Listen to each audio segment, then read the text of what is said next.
Every time I head away in my Scorpio, this happens. I've tried water bottles, I've tried jerry cans, I've tried just throwing a container in the back. Nothing has ever really worked. So today I'm building what I hope is the perfect everyday water system. This isn't going to replace my big water tour setup. On my bigger trips, like when I head to Cape York for 2 weeks, I'll be carrying a larger water bladder. But 95% of my driving isn't big trips.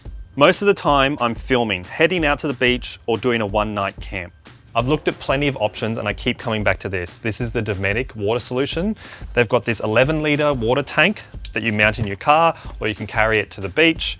This water tap, which has a battery built in and 3 different settings, plus a light underneath. I also love that the tap has the pump built into it and is USB chargeable. That means that the system isn't pressurized and it's not going to spring leaks along the way when it's off. It also has an auto cutoff, which is great. It comes with this short hose to quick release into the top of this and then into the back of the tap. But there's still one problem with this container. It wants to roam around and find a new home in the back of my car. So today we're going to find a way of mounting this, as well as a spot to mount this tap in the back here, so I can use it every day and on smaller camping trips. Okay, when it comes to mounting this thing, I want to be as efficient as possible. And my first thought was to mount it at the back of my drawer system here behind the seat, until I remembered that when I go on photo shoots, I often utilize this full width of the drawer system at the back here to put tripods, light stands, lighting equipment. So putting that there is going to restrict my use in this area.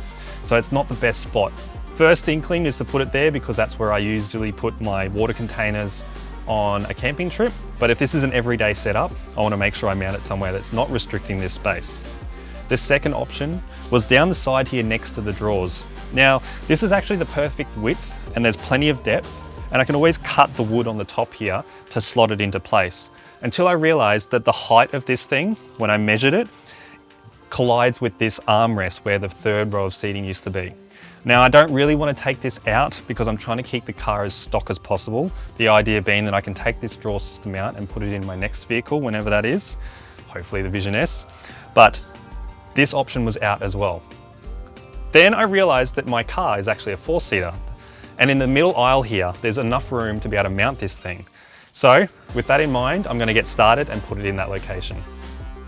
Now, the luxury of having a drawer system in the back of my car is I'm able to screw these eyelets into the back of them and use an ocky strap to go around this water container to hold it in place. I did need to space it out with this block and a little bit of carpet so the armrest can go up and down without interfering with the breather or the water outlet. So there you go, tucked away nicely in the back of my Mahindra Scorpio in the 2nd row. Okay, with the water tank installed, it's now time to find a place to put this tap. And of course, I didn't want to use this back shelf again because I use that to hold my camera gear when I go traveling. So the option that I thought of is I had this off-cut of timber that I had left over from when I made the drawers. I should be able to mount it in the corner here and put the tap on top of it, and that way it's tucked away in the corner and I can still fill up my drink bottle and my jet boil, and it's a great location that's not going to be inconvenience this top space or be in the way. Now, you'll probably realize that this hose that it came with is too short to go from the 2nd row to back here. So I jumped on Amazon and I found the exact same food grade silicone hose, only in a 4-meter length. And I'll be able to steal the quick release plug or nipple off the back of this hose, put it in there, and then it'll be able to clip into the water tank. Now, I'd had to think about what did I actually want to use this tap for when I was thinking about where to mount it. And 2 kind of main areas came up. It was filling up drink bottles, filling up a water, like the jet boil to make tea and coffee, and rinsing bowls and plates and stuff like that.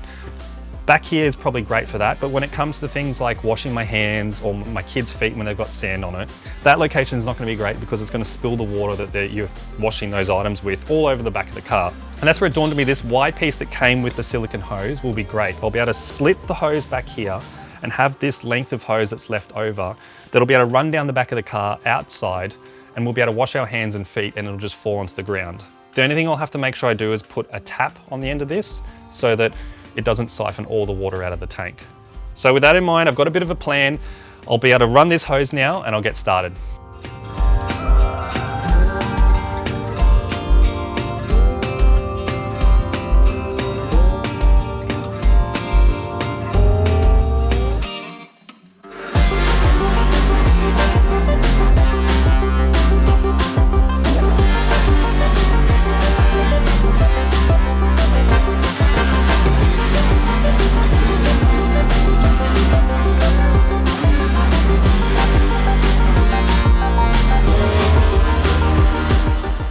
Well, there you go. I'm absolutely stoked with how this is integrated into the back of my Mahindra Scorpio. It's definitely not the biggest water solution, it's not the cheapest, but it's the one that I'm going to be using every single day, and that's what probably counts. Thanks so much for watching. Leave me a comment below and tell me what your thoughts are on this setup, and I'll see you in the next one.